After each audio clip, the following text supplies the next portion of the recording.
Hello friends, मैं मनीष कुमार स्वागत करता हूं आप सभी को ज्ञानदीप कोचिंग एम के में। जैसा कि फ्रेंड्स हम लोग क्लास 10 का मैथ पढ़ रहे थे, चैप्टर नंबर 3, ठीक है, जो क्या था दो चर वाले रैखिक समीकरण युग्म। और इसे हमने कहां तक पढ़ लिए थे? प्रश्नावली 3.2 का परिचय समझ लिए थे पार्ट 4 की वीडियो में, लेक्चर 4 की वीडियो में प्रश्नावली 3.2 का परिचय समझ लिए थे, जिसमें हमें समझना था ये सारणी 3.4 समझना था। ये सारणी जो हम पिछले वीडियो में इसको डिटेल में से समझ लिए थे, ठीक है, का प्रयोग करके हमें प्रश्नावली 3.2 का सभी उदाहरण क्वेश्चन करना है, ठीक है। लेकिन उदाहरण क्वेश्चन स्टार्ट करने से पहले हम ये सारणी को फिर से शॉर्ट में समझ लेते हैं, ताकि उदाहरण क्वेश्चन में प्रश्नावली 3.2 का उदाहरण क्वेश्चन में हमें तकलीफ ना हो, ठीक है। तो ये क्या है? a1x plus b1y plus c1 बराबर 0, a2x plus b2y plus c2 बराबर 0। ये क्या है? दो चर वाले रैखिक समीकरण युग्म का व्यापक रूप है। इन्हीं के आधार पे ऐसा समीकरण लिखा जाता है, ठीक है। अब ये दोनों समीकरण को हम प्रश्नावली 3.1 में किस प्रकार से हल कर रहे थे? ग्राफीय विधि से। ग्राफीय विधि की मदद से ही हम बता पा रहे थे कि इन दोनों समीकरण का कितना हल होगा। जैसे आपने इन दोनों समीकरण को ग्राफीय विधि से बनाना स्टार्ट किया। मान लेते हैं आपका ग्राफ कुछ इस प्रकार आ रहा है कि ये ग्राफ है और इसमें पहला समीकरण का रेखा कुछ इस प्रकार जा रहा है, दूसरा समीकरण का रेखा कुछ इस प्रकार जा रहा है। तो इसके कहने का मतलब क्या है? प्रश्नावली 3.1 में ऐसा अगर इन दोनों समीकरण का ग्राफ इस प्रकार आ गया तो इसका कहने का मतलब क्या है?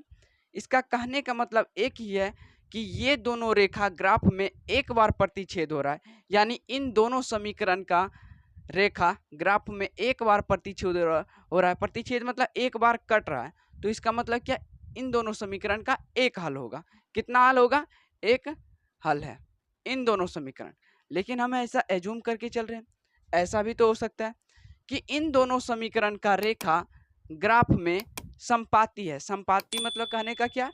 पहला समीकरण का रेखा और दूसरा समीकरण का रेखा एक के ऊपर एक चल रहा है, यानी ये दोनों रेखा हर एक पॉइंट पे ये दोनों प्रतिच्छेद कर रहा है। जब हर एक पॉइंट पे प्रतिच्छेद कर रहा है तो इसका मतलब क्या है? इन दोनों समीकरण का रेखा इन दोनों समीकरण का अनेक हल होगा। कितना हल होगा? अनेक हल होगा। इसका अनुमान नहीं लगा पाएंगे कि इन दोनों समीकरण का अनेक हल होगा, क्योंकि इन दोनों रेखा में इन दोनों समीकरण का हर एक पॉइंट पे प्रतिच्छेद हो रहा है, इसलिए हम बोल देंगे इसका अनेक हल होगा। लेकिन ऐसा भी तो हो सकता है कि इन दोनों समीकरण का ग्राफ में रेखा कहीं प्रतिच्छेद ही ना हो रहा है, यानी समांतर हो रहा है। तो मतलब जब ये दोनों कहीं प्रतिच्छेद नहीं हो रहा है, ये दोनों रेखा समांतर है, तो इसका मतलब क्या है? इसका कोई हल नहीं है। मतलब इन दोनों समीकरण का कोई हल नहीं है। लेकिन ये हम प्रश्नावली 3.1 में करते थे ग्राफ विधि के मदद से। अब हमें प्रश्नावली 3.2 में हमें ग्राफ विधि का भी प्रयोग नहीं करना है और बताना है कि इन दोनों समीकरण का कितना हल होगा। तो अब यहाँ तो बहुत बड़ा मुश्किल आ गया। अभी तक तो हमने सिर्फ ग्राफ विधि सीखे थे। ग्राफ विधि की मदद से ही हम बता पा रहे थे कि इन दोनों समीकरण का कितना हल होगा। ना तो हम विलोपन विधि सीखे, ना तो प्रतिस्थापन विधि, ना वज्र गुणनखंड विधि, सिर्फ सीखे तो ग्राफ विधि। और अब प्रश्नावली 3.2 भी ग्राफ विधि बोल दिया है नहीं बनाना, और इन दोनों समीकरण का हल बताना है कि कितना हल होगा। तो इसके लिए हमें एनसीईआरटी बुक ने सारणी 3.4 दिया था, जो ये था, जो हमने पिछले वीडियो में इसको डिटेल में समझ लिए थे, ठीक है। आज हम इसको शॉर्ट में बता देना चाहता हूँ ताकि आपको उदाहरण क्वेश्चन बनाने में प्रॉब्लम ना हो, ठीक है। तो चलो, ये सारणी कहना क्या चाहते हैं इसको समझ। ये रेखा कैसा दिख रहा है? ये रेखा मान लो a1x प्लस b1 प्लस सी, ये कोई रेखा है, कोई समीकरण है जिसका रेखा इस प्रकार जा रहा है, और a2x plus b2y a2x plus b2y plus c2 बराबर 0। ये दूसरा समीकरण का रेखा है जो इस प्रकार मतलब क्या, ग्राफ में कुछ इस प्रकार जा रहा है, ठीक है।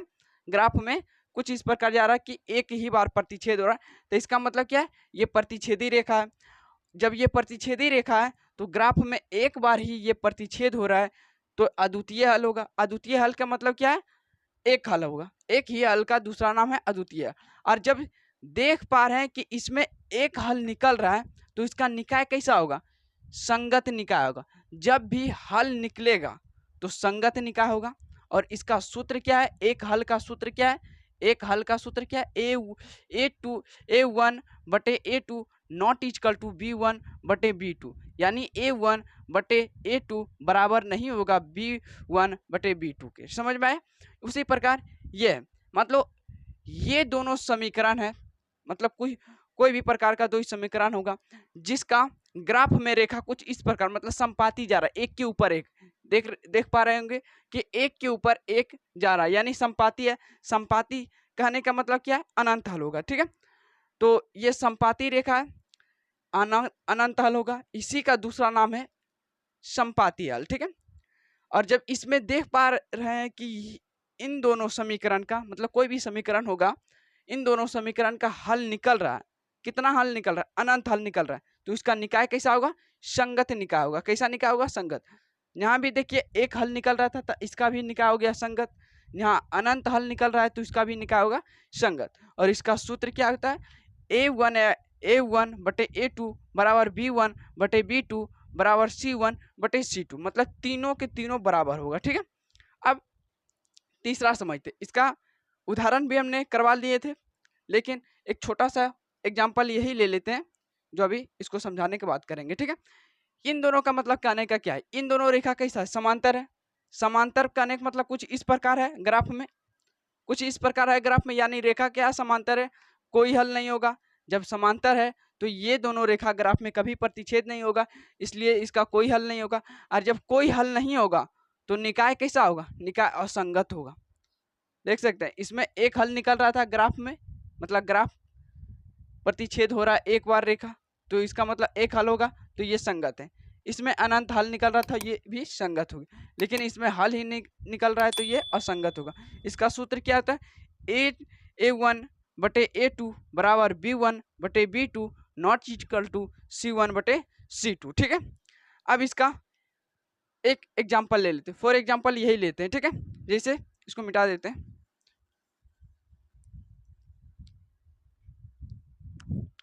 अब बताइए यहाँ a1 का मान क्या है, a1 का मान क्या है, देखो इसको गौर से देखो, व्यापक रूप को गौर से देखो। a1x यानी x तो है, a1 की जगह पर क्या है, 4 है, तो यहाँ 4 हो गया। a2 b1 बराबर क्या है, देखो b1 y तो y है, b1 की जगह पर क्या है, 6 है, यानी b1 का मान 6 है। c1 का मान क्या है, c1 का मान 8 है, ठीक है। और देखो उसके बाद देखो a2 का मान क्या है, a2 का मान a2 x है, a2 की जगह पे क्या 8 है, यानी a2 8 है, ठीक है। कितना है, 8 है।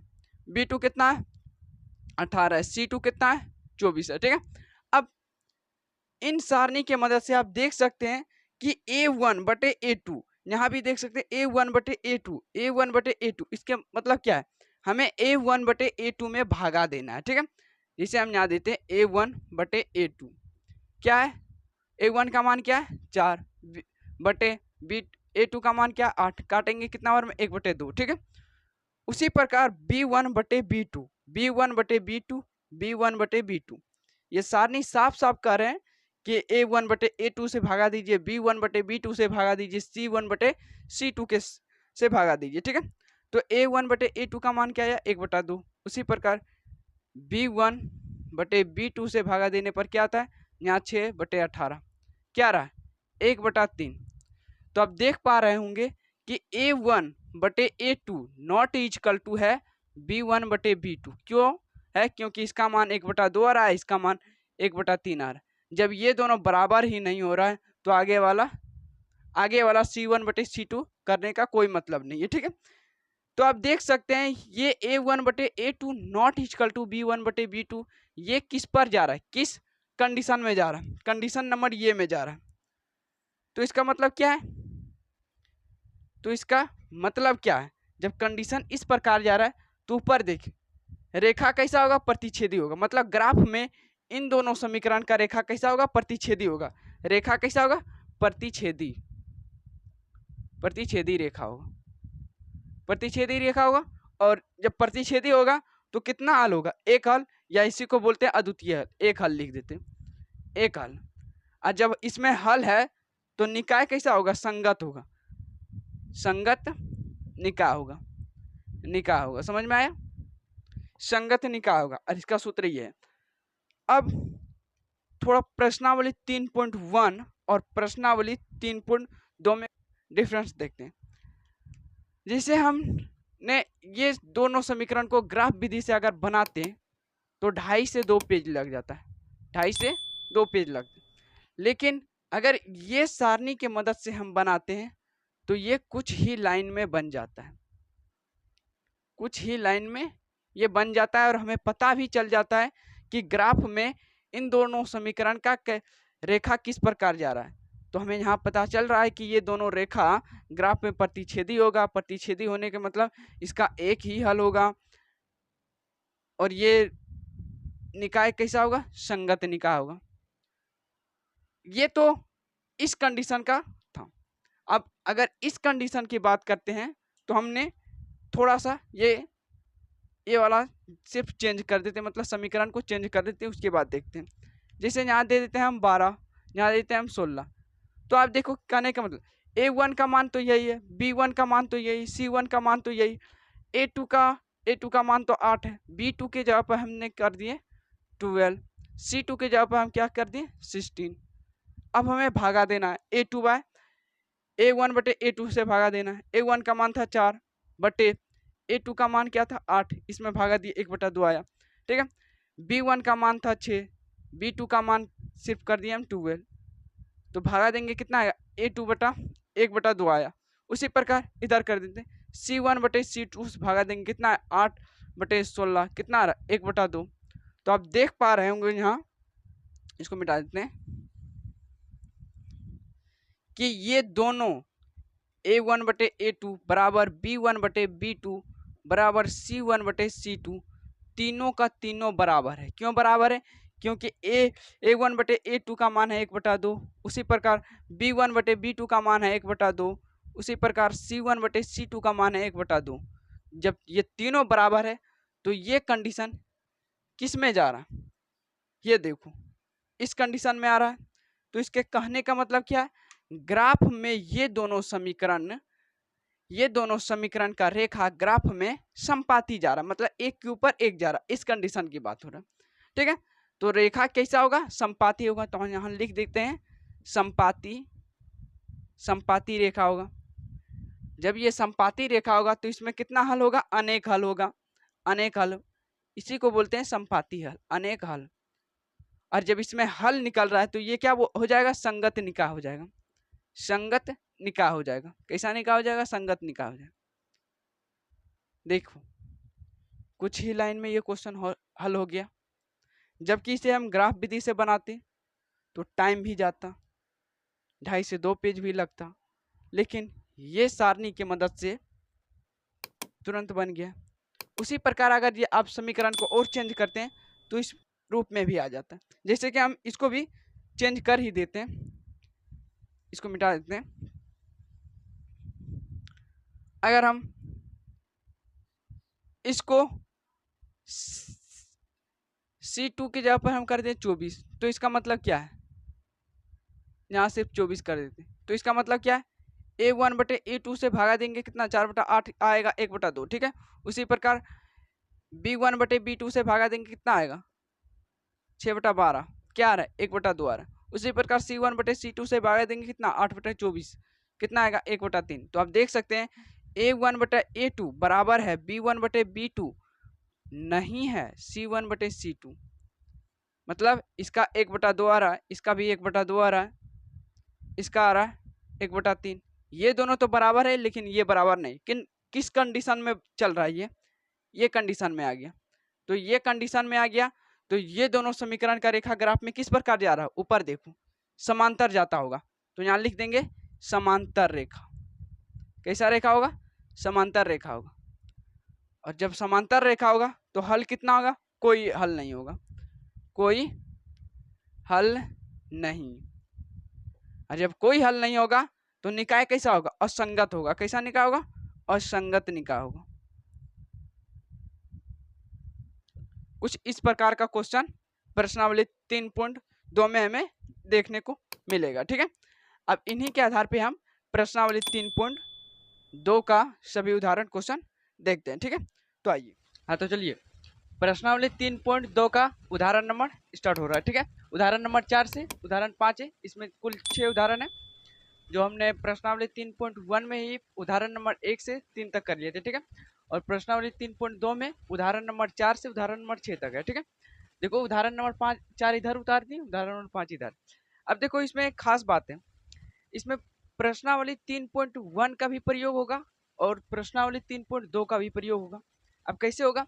हमने पीछे बता क्या है, सारणी 3.4। ठीक है, उस सारणी के मदद से होगा। देखो क्या बोल रहे हैं, ग्राफ द्वारा जांच कीजिए, ग्राफ द्वारा जांच कीजिए। ग्राफ विधि हम सीखे थे प्रश्नावली 3.1 में, तो इसमें ग्राफ का भी प्रयोग होगा। उसके बाद क्या बोल रहा है, ग्राफ द्वारा जांच कीजिए कि समीकरण युग्म ये समीकरण है और ये समीकरण ये है और ये संगत है। अब संगत होने का अर्थ मतलब क्या है? सारणी 3.4 का उपयोग होगा इसमें, सारणी 3.4 का उपयोग। देखो संगत होने का अर्थ क्या है? अगर इन दोनों समीकरण का रेखा ग्राफ में प्रतिच्छेद हो रहा है या तो एक बार या तो अनंत बार, तो इन दोनों समीकरण का हल अगर ग्राफ में निकल जाएगा तो हम बोल देंगे कि इन दोनों समीकरण का निकाय संगत है। ठीक है, यदि ऐसा हो तो उन्हें ग्राफ विधि द्वारा ज्ञात कीजिए। सबसे पहले इसे हम ग्राफ विधि द्वारा ज्ञात करते हैं, उसके बाद इसके मदद से ग्राफ खींचेंगे। अगर इन दोनों समीकरण का रेखा ग्राफ में प्रतिच्छेद हो रहा है तो हम बोल देंगे कि यह निकाय संगत है। ठीक है, तो चलिए पहला समीकरण ये है x प्लस 3y बराबर 6। दूसरा समीकरण क्या है? 2x माइनस 3y बराबर 12। अब क्या करेंगे, इन दोनों समीकरण में x और y का मान निकालेंगे। ठीक है, लेकिन ध्यान में अगर x का मान इन समीकरण में हम 2 रख दिए, 1 रख दिए, अगर y का मान बटे में आ रहा है तो इस पॉइंट को ग्राफ में दर्शाने में तकलीफ होगा। अगर आप वहां तकलीफ नहीं लेना चाहते हैं तो यहाँ पे x का मान चेंज करने पर अगर y का मान 3 आ रहा है या तो -3 आ रहा है, तो ये बटे में नहीं आ रहा है, तो ये इसे ग्राफ में दर्शाने में आसान आएगा। ठीक है, तो पहला समीकरण में बॉक्स बनाएंगे। ठीक है, x और y का मान मैक्सिमम 2 तक रखेंगे, हो जाएगा काम। ठीक है, अब देखो इसमें x का मान क्या रखे जो y का मान बटे में नहीं है। अगर x का मान हम 0 ले लेते हैं, ठीक है, तो ये देखो ये टर्म क्या हो गया, 0 हो गया। इधर क्या आ गया, 3y बराबर 6। काट सकते हैं कितना बार में? 2 बार में, यानी x का मान 0 रखें तो y का मान 2 आया। ठीक है, अब देखो एक और सोचो, अगर y का मान अब हम 0 ले लेते हैं, y का मान 0 लेते हैं तो क्या आता है, x बराबर 6 आ जाता है। ठीक है, यहाँ तक समझ में आ गया। सेम यही समीकरण में करेंगे, एक बॉक्स बनाएंगे, इसमें भी x और y का मान रखेंगे। ठीक है, अब देखो बताओ इसमें x का मान क्या ले या तो y का मान क्या ले जो बटा में ना है। ठीक है, अगर हम यहाँ पे x का मान 0 ले लेते हैं तो ये टर्म हो गया 0 बराबर क्या आ गया, -3y बराबर 12। काटेंगे कितना बार में, -4 बार में कट जाए, यानी y का मान x का मान 0 लिए तो y का मान आ रहा है -4 आ रहा है। ठीक है, एक और सोचो, अब क्या ले, अगर इस बार हम ले लें y का मान 0, y का मान 0 ले लेते हैं तो क्या होता है, तो यहाँ आ जाता है 2x माइनस 0 बराबर क्या हो गया, 12। काटेंगे कितना बार में, 6 बार में, यानी y का मान 0 लेने पर x का मान क्या आ रहा है, 6 आ रहा है। ठीक है, यहाँ तक समझ में आ गया। अब जब दोनों समीकरण का x और y का मान हम बॉक्स में निकाल लिए, अब इसके मदद से हम ग्राफ बनाएंगे। ठीक है, देखिए हमने 2D डायमेंशनल वाला एक ग्राफ बना लिया। ठीक है, अब देखो x अक्ष इधर होता है, y अक्ष x डैश y डैश। ठीक है, अब इन दोनों समीकरण का जो बिंदु आया है इसमें अब ग्राफ में दर्शाएंगे। ठीक है, तो देखो पहला समीकरण का बिंदु क्या क्या आया, x बराबर 0 तो y बराबर 2, यानी x नहीं चलना है लेकिन y चलना है, किधर, +2 तरफ चलना है। ठीक है, तो एक्स देखो यहाँ 0 हो जाएगा और वाई चलना है 2 तरफ, यानी यहाँ कुछ आएगा, ठीक है, पॉइंट। उसके बाद क्या करा, एक्स चलना है 6 तक लेकिन वाई चलना है 0, यानी एक्स इधर देखो +6 तक चलेंगे लेकिन वाई ऊपर नहीं चलेंगे, इसी लाइन पे रहेंगे, ठीक है। तो पहला समीकरण का सारा बिंदु इसमें दर्शा दिए। तो इन दोनों बिंदु को एक रेखा ड्रॉ करेंगे, ठीक है। तो देखो रेखा ड्रॉ कर लें, और ये रेखा कौन सा समीकरण का है, ग्राफ में जो ये रेखा मैंने खींचा ये कौन सा समीकरण का, उस समीकरण का नाम लिखेंगे यहाँ पे, इधर लिखते हैं क्या है, x + 3y = 6 है, ठीक है। अब दूसरा समीकरण का बिंदु दर्शाएंगे।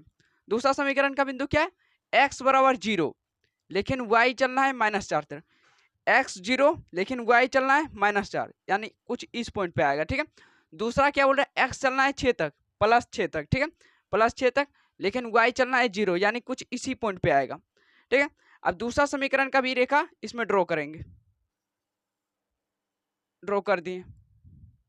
ये ग्राफ में जो रेखा ड्रॉ किया है ये कौन सा समीकरण का, इसका भी नाम लिखेंगे। तो 2x - 3y = 12। अब हमने क्या बताएं, ग्राफ में अगर इन दोनों समीकरण का रेखा प्रतिच्छेद हो रहा है तो हम बोल देंगे संगत है। अगर अनंत बार प्रतिच्छेद है यानी संपाती है, इन दोनों रेखा समीकरण, ये दोनों समीकरण का अगर ये रेखा ग्राफ में संपाती है तो हम बोल देंगे इन दोनों समीकरण का अनेक हल है। लेकिन गौर से देखने पर पता चल रहा है कि ये दोनों समीकरण का रेखा मात्र एक ही बार प्रतिच्छेद हो रहा है, और वो कहाँ पे कट रहा है, तो यहाँ पे कट रहा है, देखो इस पॉइंट पे कट रहा है। तो इस पॉइंट पे x का मान क्या होगा, इस पॉइंट पे x का मान 6 है लेकिन y का मान 0 है, तो यहाँ लिख देंगे y का मान 0। तो इससे क्या पता चल रहा है, इससे हमें यही पता चल रहा है कि रेखा कैसा आएगा, रेखा इस तरह लिख देते हैं, रेखा कैसा होगा, प्रतिच्छेदी होगा, कैसा होगा, प्रतिच्छेदी होगा। और निकाय कैसा होगा, जब इसमें हल है तो हम बोल सकते हैं कि इन दोनों समीकरण का निकाय संगत होगा, क्या होगा, संगत होगा। यही हमें प्रूफ करना बोल रहा था, ठीक है। चलो उदाहरण नंबर 4 एक बार फिर से देख लो। सबसे पहले ग्राफ निकालें, ग्राफ की मदद से हमें पता चला कि इन दोनों समीकरण का निकाय संगत होगा, तो हम लिख दिए, ठीक है। अब उसी प्रकार समीकरण उदाहरण नंबर 5 समझते, ठीक है। चलिए उदाहरण नंबर 5 समझते, ठीक है। इसमें भी सारणी का प्रयोग होगा और ग्राफ विधि का प्रयोग होगा, ठीक है। सारणी 3.4 का प्रयोग क्या बोल रहा है, ग्राफ द्वारा ज्ञात कीजिए, ठीक है। ग्राफ द्वारा ज्ञात कीजिए कि निम्न समीकरण युग्म का कोई हल नहीं है। कोई हल नहीं होने का मतलब क्या है, कोई हल नहीं होने का मतलब क्या है, सारणी 3.4 में समझे थे, ठीक है। अगर इन दोनों समीकरण का रेखा ग्राफ में समांतर चलता है तो हम बोल देंगे कि इन दोनों समीकरण का कोई हल नहीं है, क्योंकि हमें यहाँ स्पष्ट हो रहा है कि इन दोनों समीकरण का रेखा ग्राफ में प्रतिच्छेद नहीं हो रहा है, ठीक है। उसके बाद क्या बोल रहा है, अद्वितीय हल। अद्वितीय हल मतलब क्या होता है, इसी का दूसरा नाम है एक हल। अगर इन दोनों समीकरण का रेखा ग्राफ में एक बार प्रतिच्छेद हो रहा है यानी एक बार काट रहा है तो हम बोल देंगे कि ये अद्वितीय हल है, ठीक है। उसके बाद क्या बोल रहा है, तथा अपरिमित रूप से अनेक हल है। इसके कहने का मतलब क्या, अगर ग्राफ में इन दोनों रेखा, इन दोनों ग्राफ में अगर इन दोनों समीकरण का रेखा संपाती यानी एक के ऊपर एक रेखा चल रहा है तो ये बोल सकते हैं कि हर एक पॉइंट पे इन दोनों समीकरण का रेखा प्रतिच्छेद हो रहा है, तो बोल देंगे कि इन दोनों समीकरण का अनेक हल है, ठीक है। अब हमें ज्ञात करना है कि इन दोनों समीकरण का एक हल है या कोई हल नहीं है या अनेक हल है, तो कैसे ज्ञात करें। सबसे पहले ये समीकरण को देखो, इस रूप में दिया है, नहीं दिया है, तो हमें ये समीकरण को पहले इस रूप में लाना है। तो हम क्या करेंगे, तो आप यहाँ देख सकते हैं, यहाँ क्या है, 3x - 24y - 24/5y + 3/5 = 0। अगर नीचे 3x के नीचे कुछ नहीं तो एक तो है। अब देखो क्या आएगा, 1 5 5 कैल्शियम क्या ले सकते हैं, 5 आ सकता है, ठीक है। अब कितना बार में आएगा, 5 बार में आता है, यानी 15x आ गया। यहाँ आ गया 24y, यहाँ आ गया क्या 3 बराबर क्या है, लिखेंगे 0। और जीरो के नीचे कुछ नहीं तो एक तो है। अब इसे क्या करेंगे, क्रॉस मल्टीप्लीकेशन करेंगे, ठीक है। तो देखो ये सभी होगा एक से गुना, तो यही आ जाएगा, क्या आ जाएगा 15x माइनस 24y प्लस 3, और 0 गुना 5 करेंगे क्या आएगा 0। अब देख सकते हैं अगर इन समीकरण को और भी छोटा करना है तो आप 3 को कॉमन ले सकते हैं, यहाँ से ले लेते हैं, यहाँ 3 को कॉमन लेते हैं, क्या आता है 5x आ गया माइनस 8y प्लस 1 बराबर 0। यहाँ क्या लिखेंगे 5x माइनस 8y प्लस 1, 3 होगा 0 से गुना क्या आएगा 0 आएगा। समीकरण इसको 2 मान लेते हैं, इसको 1 मान लेते हैं, ठीक है। अब देखो समीकरण 1 और समीकरण 2 को, समीकरण 1 और समीकरण 2 को देखो, इन दोनों समीकरण बराबर दिख रहा है। जब भी ये अभी तक हमने बताए नहीं थे लेकिन अब बता रहे, अगर क्वेश्चन में 2 समीकरण बराबर मिल जाए तो आप यहां से ही बोल सकते हैं कि इन दोनों समीकरण का अनेक हल है। आप कैसे बोल सकते हैं, अनेक हल है। मान लो आप इन दोनों समीकरण का ग्राफ बनाने चले, ठीक है, मान के चल रहे हैं, ऐसा एज्यूम करके चल रहे हैं, ठीक है। x और y का मान निकालेंगे। मान लेते हैं कि आपने x का मान 2 रखे इस समीकरण में, तो y का मान आया 6। फिर ले लेते हैं x का मान 3 लेते हैं, मान के चल रहे हैं, तो y का मान आ रहा है 4। तो ये जो समीकरण में आया है ये भी तो समीकरण बराबर है, तो इसमें भी x और y का मान सेम ही रखेंगे। तो x और y का मान सेम रखते तो यहाँ 2 लिखेंगे, यहाँ 6 लिखेंगे, यहाँ लिखेंगे 3, यहाँ 4। अब इन दोनों समीकरण को बिंदु ग्राफ में दर्शाएंगे तो एक के ऊपर एक संपाती जाएगा या नहीं जाएगा, तो संपाती जाएगा, तो हम बोल सकते हैं यहीं से अनेक हल है। अगर आप इसको बनाना चाहते हैं तो आप बना लीजिएगा, ठीक है। फिलहाल हम यहीं तक छोड़ देते हैं, इसके आगे छठा क्वेश्चन करते हैं, उसके बाद प्रश्नावली 3.2 स्टार्ट करेंगे, ठीक है। उदाहरण क्वेश्चन इसलिए बताता हूं ताकि प्रश्नावली के क्वेश्चन बनाने में दिक्कत ना हो। अगर आप उदाहरण नहीं करते हैं तो प्रश्नावली के क्वेश्चन दिक्कत होगा। और एक खास बात, बिहार बोर्ड ने 75% उदाहरण क्वेश्चन से उठाने लगा है प्रश्न। क्यों उठाता है, क्योंकि ज्यादातर बच्चा उदाहरण क्वेश्चन बनाता नहीं है, सिर्फ प्रश्नावली के क्वेश्चन बना के आगे निकल जाता है, ठीक है। फिलहाल हम उस पर चर्चा नहीं करेंगे। उदाहरण नंबर 5 कर लिए, उदाहरण नंबर 6 समझते हैं, ठीक है। हाँ तो चलिए उदाहरण नंबर 6 और ये लास्ट उदाहरण है प्रश्नावली 3.2 का, ठीक है। उसके बाद प्रश्नावली स्टार्ट हो जाएगा, ठीक है। अब देखो ये उदाहरण में क्या बोल रहा है, देखो चंपा एक सेल में कुछ पैंट और शर्ट खरीदी, मतलब चंपा बाजार में गए और कुछ पैंट और कुछ शर्ट खरीदे, ठीक है। आगे देखो आगे क्या बोल रहा है, जब उसकी सहेलियों ने पूछा कि प्रत्येक के कितने नग्न खरीदे, जब उसकी सहेलियां ने पूछा कि प्रत्येक का कितने नग्न खरीदा, मतलब अगर पैंट खरीदा तो कितने पैंट खरीदा और शर्ट खरीदा तो कितने पैंट खरीदा, ठीक है। अब देखो तो उसने उत्तर दिया, क्या उसने उत्तर दिया, देखो शर्ट की संख्या खरीदी गई पैंटों की संख्या की 2 गुनी से 2 कम है। शर्ट की संख्या खरीदी गई पैंटों की संख्या से 2 गुनी से 2 कम है। इसके कहने का मतलब क्या है, यहाँ कुछ रैंडम से दे दिया है, लेकिन हमको यहाँ ये नहीं बताया कि आखिर वो पैंट कितना खरीदा और शर्ट कितना खरीदा। तो हमको जब मालूम नहीं है तो हमें इसे x और y मान लेंगे, ठीक है। हमें एक रैंडम बताया गया, तुलना करके बताया गया है कि पैंट इतना खरीदा, तो हम लिख देंगे यहाँ हल में लिखेंगे, हल पैंटों की संख्या, सबसे पहले क्या लिखेंगे, पैंटों की संख्या, पैंटों की संख्या को क्या मान लेते हैं, x मान लेते हैं, यानी x पैंट खरीदे।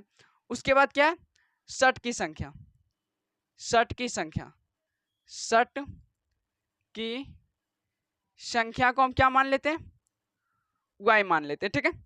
अब क्वेश्चन एक बार फिर से पढ़ें, देखो क्वेश्चन इधर इतना ही दूर तक है, देखो जहां से उसने उत्तर दिया, क्या दिया, तो उसने उत्तर दिया कि शर्ट की संख्या, शर्ट की संख्या को हम क्या माने, x माने, ठीक है, x मान के चले। शर्ट की संख्या को देखो एक सेकंड, षट की संख्या को y माना है, ठीक है, क्या बोल रहा, तो उसने उत्तर दिया षट की संख्या, षट की संख्या को मैं y मान लिया, ठीक है। षट की संख्या खरीदी गई पैंटों की संख्या, यानी पैंटों की संख्या को क्या माने, x माने, ठीक है। पैंटों की संख्या की 2 गुनी से 2 कम है, पैंटों की संख्या से 2 गुनी से 2 कम है, ठीक है। षट की संख्या खरीदी गई पैंटों की संख्या से 2 गुनी से 2 कम है, ठीक है। ये हमें यहां तक बताया, तो हम इसको मान लेते हैं प्रश्न के प्रथम शर्त से, प्रश्न के प्रथम शर्त से बराबर 0 कर देते, ठीक है। अब ये देखो, इसके मदद से हम समीकरण निकाल सकते हैं या नहीं, तो देखो निकालते हैं, क्या करेंगे, y प्लस यहाँ कितना आएगा 2y, ये कितना आएगा -2, यही हो गया, इस समीकरण 1 मान लेते हैं, ठीक है। उसके बाद देखो उसने आगे क्या बोल रहा है, उसने आगे जो भी बोला है हम यहाँ लिख देते हैं प्रश्न के दूसरे शर्त से, ठीक है, उसके बाद समझेंगे प्रश्न के दूसरे शर्त से। देखो अभी तक हमने किसके मदद से हमें पहला समीकरण निकल गया, देखो यहां से निकला था, षट की संख्या को हम y मान लिए थे, पैंटों की संख्या से 2 गुनी से 2 कम था, हमने इसके मदद से एक समीकरण निकाल लिया, ठीक है। अब उसने क्या बोल रहा है, षट की संख्या, अब किसकी बात हो रहा है, फिर षट की संख्या के बाद, फिर यहाँ लिखेंगे षट की संख्या को y मान लिए, षट की संख्या खरीदी गई पैंटों की संख्या से, खरीदी गई पैंटों की संख्या की 4 गुनी से 4 कम है, इस बार आपने बोल दिया 4 गुनी से, पैंटों की संख्या को x माने, इसमें 4 गुनी से 4 कम है, ठीक है। इसके मदद से दूसरा समीकरण निकालेंगे, ठीक है, y प्लस 4x माइनस 4 बराबर दूसरा समीकरण। अब जब हमें दूसरा समीकरण भी पता चल गया है, उसके बाद आगे क्या बोल रहे, सहेलियों की यह जानकारी के लिए सहायता कीजिए कि चंपा ने कितनी पैंट और शर्ट खरीदे, इस विधि को ग्राफीय विधि से हल कीजिए, मतलब ये समीकरण को ग्राफीय विधि से हल करना है। अब हमें इन दोनों समीकरण से बताना है कि चंपा ने आखिर कितने पैंट खरीदे और कितने शर्ट खरीदे। सबसे पहले हम इन दोनों समीकरण को क्या करेंगे, x और y मान निकाल लेंगे, ठीक है। ये पहला समीकरण का बॉक्स बना लेते हैं, ठीक है, यहाँ x और y देते हैं। अब देखो x का मान क्या रखें, जो y का मान बटे में नहीं आया, ठीक है। अगर हम यहाँ से x का मान हम ले लेते हैं 0, y का मान ले लेते हैं 0, पहला समीकरण में देखो y का मान 0 लेते हैं, तो x बराबर क्या आता है, x बराबर आता है 1 आता है, ठीक है। अब देखो y का मान, अगर x का मान हम 0 ले लेते हैं, ठीक है, x का मान 0 लेते हैं, तो y का मान क्या आता है 2 आता है, ठीक है। ये पहला समीकरण का हो गया बिंदु, ठीक है। दूसरा समीकरण का भी बिंदु इसी पर ले लेते हैं, यहाँ x और y लिखते हैं, ठीक है। दूसरा समीकरण का बिंदु क्या करेंगे, इस बार हम ले लेते हैं y बराबर 0, तो x का मान क्या आता है 1 आता है, ठीक है। उसके बाद क्या करेंगे, y बराबर x बराबर आप ले लेते हैं 0, x बराबर 0, तो y बराबर क्या आता है 4 आता है, ठीक है। तो ये देखो दूसरा समीकरण का भी बिंदु पता चल गया। अब इसके मदद से हमें ग्राफ बनाना है, ठीक है। तो ग्राफ बनाने के लिए जगह इस साइड में, इसीलिए इधर बना लेते हैं, छोटा सा ग्राफ बनाएंगे, इधर x लिखेंगे, इधर x डैश लिखेंगे, यहाँ y लिखेंगे, यहाँ y डैश लिखेंगे, बीच में होता है मूल बिंदु, इसको 0 से सूचित करते हैं, ठीक है। अब देखो x तरफ क्या आता है, प्लस तरफ प्लस होता है, +1 +2 +3 +4 +5 +5 तक ही चलेंगे, ठीक है, +1 +2 +3 +4 +5। y तरफ भी होता है प्लस में, लेकिन x डैश तरफ होता है माइनस में, -1 -2 -3 -4 -5। y डैश तरफ भी होता है -1 -2 -3 -4 -5, ठीक है, -5 तक चल रहे हैं। अब देखो पहला समीकरण का जो भी बिंदु आया ग्राफ में दर्शाएंगे, दूसरा समीकरण का जो बिंदु आया उसे ग्राफ में दर्शाएंगे, ठीक है। तो देखो पहला समीकरण का बिंदु क्या आया, x बराबर 0, यानी x 0 चलना है +1 तक, ठीक है, x बराबर 1 है, +1 है, लेकिन y है 0, यानी इसी पॉइंट पे x तो चलें लेकिन y नीचे नहीं चलेंगे, ना तो ऊपर चलेंगे, रहेंगे तो 0 पर रहेंगे, यानी इसी पॉइंट पे आ गए, ठीक है। अब इस बार क्या बोल दिया, x 0 ना तो इधर चलेंगे ना तो इधर चलेंगे, रहेंगे बीच में यानी 0 पे, लेकिन y चलना है +2, यानी यहाँ पे आएगा, ठीक है। अब पहला समीकरण का जो भी बिंदु था हमने ग्राफ में दर्शा दिए। अब इसके मदद से हमें रेखा ड्रॉ करेंगे, ठीक है, जो दोनों बिंदु को प्रति काट के निकले, ठीक है। अब ये जो ग्राफ में मैंने रेखा खींचा, ये कौन सा समीकरण का रेखा है, तो यहाँ लिखेंगे कौन सा समीकरण का रेखा है, y प्लस, यहाँ देखो y प्लस 2x माइनस 2, ये है समीकरण, ठीक है। अब हमने पहला समीकरण का सारा बिंदु दर्शा दिया, अब दूसरा समीकरण का बिंदु दर्शाएंगे। दूसरा समीकरण का बिंदु क्या कर रहा है, x बराबर 1 यानी +1 चलना है, +1। तो देखो +1 इस पॉइंट पे चलना है और y 0, ना तो ऊपर चलेंगे ना तो नीचे चलेंगे, रहेंगे तो बीच में, यानी इसी पॉइंट पे आ रहा है दूसरा बिंदु। उसके बाद क्या होगा, x0 इधर ना चलेंगे ना तो उधर चलेंगे, रहेंगे बीच में यानी 0, और y चलना है +4 तक यानी यहाँ चलेंगे, ठीक है।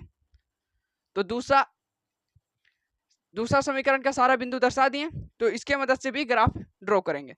तो देखो ग्राफ कैसे ड्रॉ होगा, देख सकते हैं ग्राफ कुछ इस प्रकार ड्रॉ हो रहा है, यानी ये ऊपर जा रहा है।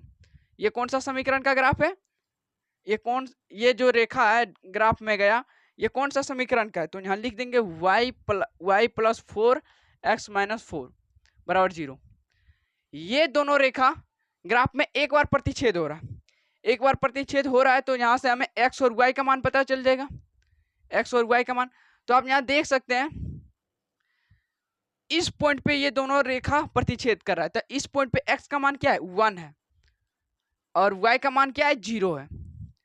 इसके कहने का मतलब क्या है, हमने x किसको माने, x माने पैंटों की संख्या को x माने, यानी पैंटों की संख्या कितना निकला, 1 निकला, ठीक है। पैंटों की संख्या कितना निकला, 1 निकला। और y किसको माने, शर्ट की संख्या को, शर्ट की संख्या क्या निकला, 0। तो देखो अब अगर इसे हम नहीं बनाते तो चंपा हम लोग को मूर्ख बना देता।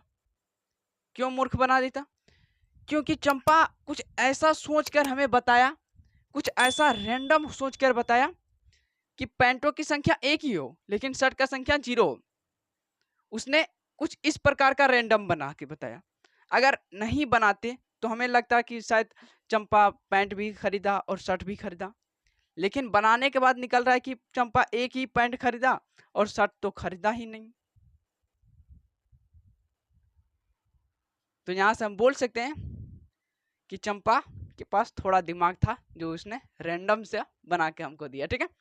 तो यहां से प्रश्नावली 3.2 का सारा उदाहरण समाप्त हो गया। कल हम स्टार्ट करेंगे प्रश्नावली 3.2 का प्रश्न उत्तर, जो कितना तक है, जो 7 तक है, लेकिन 7 में भी 3 का सिर्फ है, इसमें 10 गो, तीसरा नंबर का क्वेश्चन है, इसमें 10 में। अच्छा कोई बात नहीं, कल नहीं तो परसों तक प्रश्नावली 3.2 भी समाप्त हो जाएगा, ठीक है। अगर वीडियो अच्छा लगा होगा तो चैनल को सब्सक्राइब कीजिए और वीडियो को लाइक भी कीजिए। नेक्स्ट वीडियो में मिलते हैं, तब तक जय हिंद, जय भारत।